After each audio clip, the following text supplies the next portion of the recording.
सुदर्शना का बेटा काफी समय से काम को लेकर परेशान था। एक दिन उसे अचानक नौकरी से निकाले जाने की खबर मिलती है। अब क्या करूं माँ, अचानक इन कंपनी वालों ने नौकरी से निकाल दिया। घर की किश्तें अभी देना बाकी है, बिजली पानी घर की जरूरत सब कैसे होगा माँ, कुछ समझ में नहीं आ रहा है। ये कंपनी वाले बड़े अजीब हैं, ऐसे कैसे निकाल दिया? तूने जाकर बात की क्या? हाँ माँ, सब बात कर ली, किसी के भी पास कोई भी जवाब नहीं है। बस पता चला है कि कंपनी बंद हो रही है। देखता हूँ कोई नई अच्छी नौकरी भी तो एकदम हाथ में नहीं रखी, न जाने कितने हाथ पैर मारने पड़ेंगे।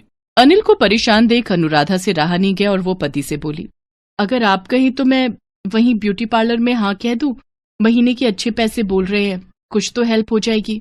अनुराधा, पहले भी तुम्हें बहुत से ब्यूटी पार्लर से निकाला जा चुका है। तुम्हारे काले रंग की वजह से तुम्हें कोई भी अपने ब्यूटी पार्लर में काम नहीं देता। तुम अपना मन खराब करोगी तो मुझे अच्छा नहीं लगेगा। अनिल, ये पार्लर बहुत अच्छा है। इसकी मालकिन मिसेस नीमा बहुत ही मिलनसार स्वभाव की हैं। उनके ऐसे बहुत से ब्यूटी पार्लर हैं। अक्सर वो पार्लर में चक्कर लगाती रहती हैं। बहुत बड़ी कंपनी बना रखी है उन्होंने। जाने दे बेटा, और वैसे भी अभी तेरी दूसरी नौकरी लगने तक पैसों की तंगी भी रहेगी। अनुराधा ठीक कह रही है, कुछ तो मदद हो जाएगी। ठीक है माँ।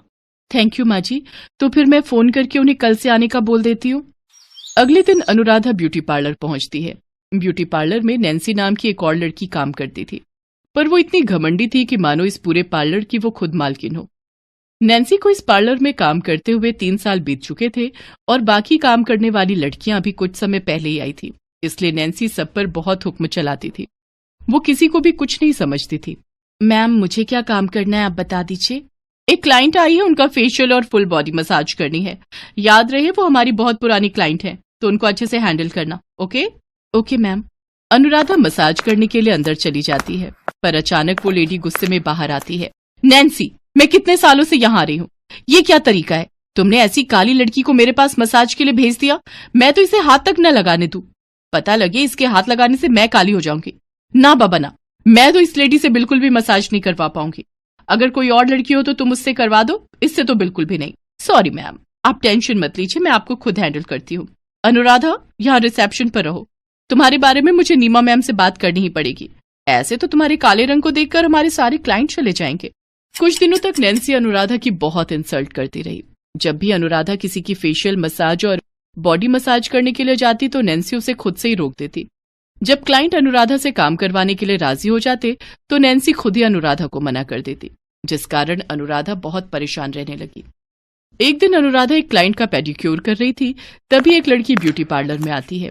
लड़की देखने में बहुत ही गरीब परिवार की मालूम होती थी। नैन्सी रिसेप्शन पर खड़ी थी। एक्सक्यूज मी मैम, मुझे कुछ पूछना था। बोलो क्या काम है, और तुम ब्यूटी पार्लर के अंदर कैसे आ गई? तुम्हें अंदर किसने आने दिया? जी, मैं पार्लर का काम करवाने के लिए आई हूँ। अच्छा, तुम्हें देखकर तो ऐसा नहीं लगता कि तुम्हें पार्लर का कोई काम करवाना है। पता भी है यहाँ पर सर्विस कितनी महंगी है? जी मुझे पता है, पर मैंने यहाँ फ्री सर्विस का इनाम जीता है। मैंने स्पिन द व्हील किया था, जिसमें मुझे हेयर मसाज के साथ हेयर स्पा फ्री मिला था, इसलिए मैं आपके पास आई थी। मुझे कहा गया था कि जब मैं जीत जाऊं तो यहाँ आकर वो सर्विस ले सकती हूँ। ओह, ये नीमा मैडम को भी ना चैन नहीं है, जब देखो ड्रामे करती रहती है। अब ये स्पिन द व्हील चला दिया है, हर समय अपने पार्लर का प्रमोशन करती रहती है और दिमाग हमारा खराब होता है। पता नहीं कहाँ से बिना नहाए धोए लड़कियां फ्री सर्विस करवाने के लिए आ जाती हैं। और इतनी बदबू आती है कि उनके पास से तो मैं तंग आ गई हूँ, नीमा मैडम से और उनकी ये फ्री की सर्विस से। खुद अपने ऑफिस में बैठी रहती है और यहाँ हमें तंग करती है। अभी चुपचाप वहां जाकर बैठो, जब तुम्हें बुलाया जाएगा तब आना।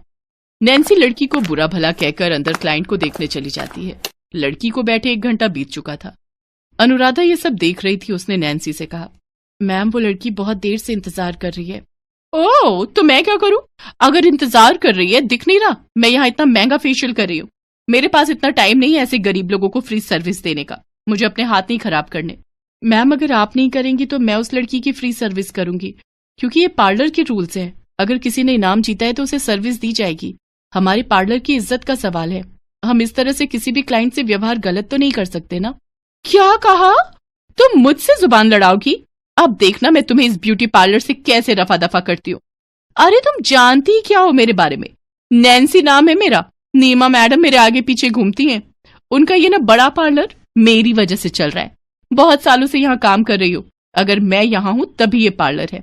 कोई बात नहीं मैम, आप नौकरी से निकाल दो, पर इस लड़की को बिना सर्विस के तो मैं नहीं भेजूंगी, क्योंकि हमारे पार्लर में वो फ्री सर्विस का इनाम जीत कर आई है और उसे खाली भेजना मेरे नियम के खिलाफ है। अनुराधा नैन्सी की बात को नहीं सुनती और वो अपना काम करने लगती है।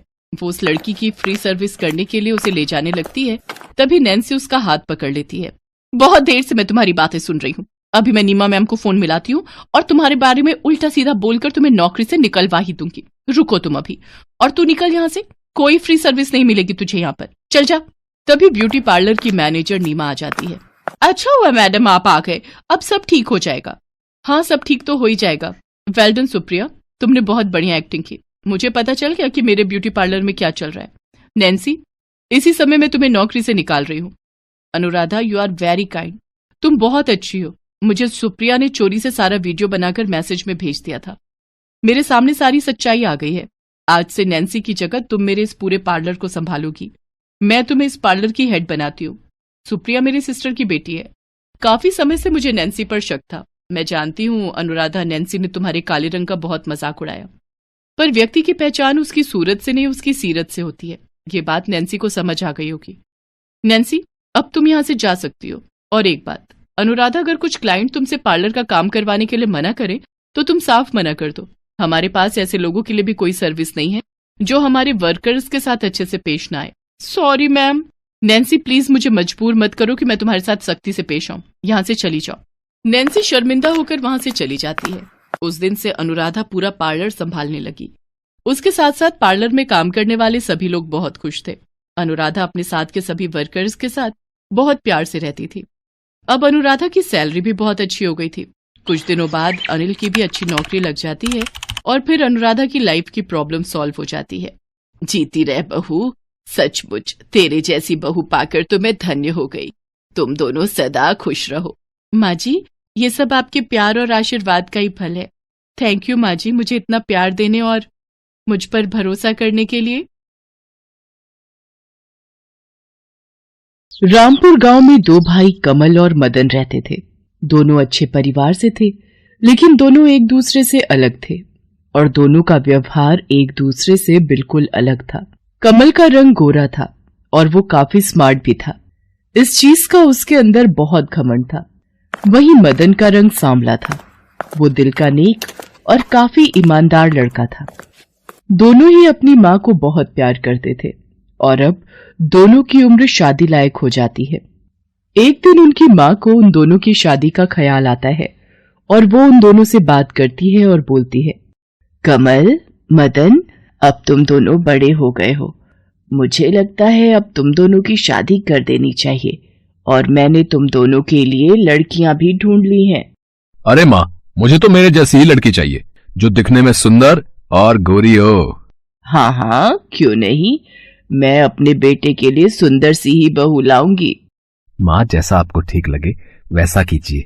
आप जो भी लड़की पसंद करेंगी मैं उसी से शादी कर लूंगा, पर अभी मुझे देर हो रही है, मुझे ऑफिस जाना है। इतना कहकर कमल और मदन दोनों अपने अपने काम पर चले जाते हैं और कुछ ही दिनों बाद सुषमा अपने दोनों बेटों की शादी करा देती है। कमल की पत्नी अंजलि सुंदर और अमीर थी, वहीं मदन की पत्नी नैना काली और सुशील थी। लेकिन सुषमा को सिर्फ गोरे और सुंदर लोग ही पसंद थे, इसलिए सुषमा अपनी बहू अंजलि से बहुत प्यार से बात करती थी, लेकिन नैना से नफरत करती थी क्योंकि वो काली थी। एक दिन अंजलि अपनी देवरानी नैना से बोलती है, नैना, तुम घर का सारा काम कर लेना, मैं पार्लर जा रही हूँ। मेरी स्किन बहुत खराब हो गई है और मैं नहीं चाहती कि इसका मेरी सुंदरता पर थोड़ा सा भी असर हो। अब तुम तो काली हो, तुम्हें इतना फर्क नहीं पड़ेगा, लेकिन मैं अपनी स्किन को खराब नहीं होने दे सकती। ठीक है दीदी, आप जाओ, मैं घर का सारा काम संभाल लूंगी। अंजलि इतना बोलकर वहां से चली जाती है और नैना घर का सारा काम करने लगती है। तभी उसकी सास नैना को आवाज लगाती है, अरे नैना बहू, इतना समय हो गया, आज खाना मिलेगा या भूखा ही मारेगी हम लोगों को? जी माँ जी, अभी लाती हूँ। थोड़ी देर बाद नैना सबके लिए खाना लेकर जाती है। जैसे ही सुषमा खाना खाती है तभी वो गुस्से से चिल्लाती है, छी छी छी छी, अरे नैना, कितना गंदा खाना बनाया है। मेरा तो मन ही खराब हो गया ये खाना खाकर। अरे क्या हुआ माँ जी, आप ऐसे क्यों बोल रही हो? ऐसे ना बोलूं तो कैसे बोलूं? खाने में कितना नमक और मिर्च भरी हुई है। ऐसा खाना तो मैं गली के कुत्तों को भी ना खिलाऊं। चल जा यहाँ से और ये खाना गली के कुत्तों को जाकर खिला दे। पूरे घर का सत्यानाश कर रखा है। बेचारी नैना सास की जली कटी बातें सुनकर आंखों में आंसू लिए वहां से चली जाती है और दोबारा खाना बनाकर लाती है और खिलाती है। उसके बाद घर का सारा काम करके अपने कमरे में जाकर बैठ जाती है। शाम को जब मदन आता है तो वो नैना को रोता हुआ देख उससे पूछता है, अब अरे नैना, क्या हुआ? तुम रो क्यों रही हो? कुछ नहीं मदन जी, बस मम्मी पापा की याद आ रही थी। अरे तो इसमें रोने वाली क्या बात है? उनकी याद आ रही है तो उनसे मिलने चली जाओ। अगर मैं मम्मी पापा के पास चली गई तो यहाँ घर कौन संभालेगा?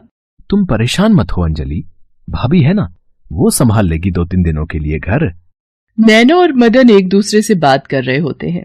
इतने में ही उनकी ये बातें अंजलि सुन लेती है और घर में हंगामा मचा देती है और चिल्लाते हुए घर में सबको बुला लेती है। मम्मी जी, कमल जी, कहाँ हैं आप लोग? अब बस बहुत हो गया, मैं नहीं रह सकती हूँ इस घर में। अंजलि की आवाज सुनकर सभी लोग हॉल में आ जाते हैं और सुषमा उससे पूछती है, अरे मेरी प्यारी बहू, क्या हुआ? क्यों चिल्ला रही हो इतना? देखो ना मम्मी जी, देवर जी अपनी हीरोइन से बोलते हैं कि तुम अपने मायके चली जाओ और यहाँ का सारा काम नौकरानी की तरह मैं करूंगी। मुझे तो यहाँ नौकर बनाकर लाया गया है। अरे अंजलि भाभी, आप झूठ क्यों बोल रही हो? मैंने तो ऐसा कुछ भी नहीं बोला। बस बस देवर जी, रहने दो, बहुत हो गया। कमल जी आप सुन लीजिए, मैं इस घर में अब एक पल भी नहीं रह सकती। मुझे अभी के अभी इस घर से जाना है। अंजलि बहू, ऐसे मत बोलो, ये तो है ही गवार। ऊपर से जब से ये कल्लो इसे मिली है तब से इसका दिमाग पता नहीं कहाँ चला गया। घर में लड़ाई हो जाती है।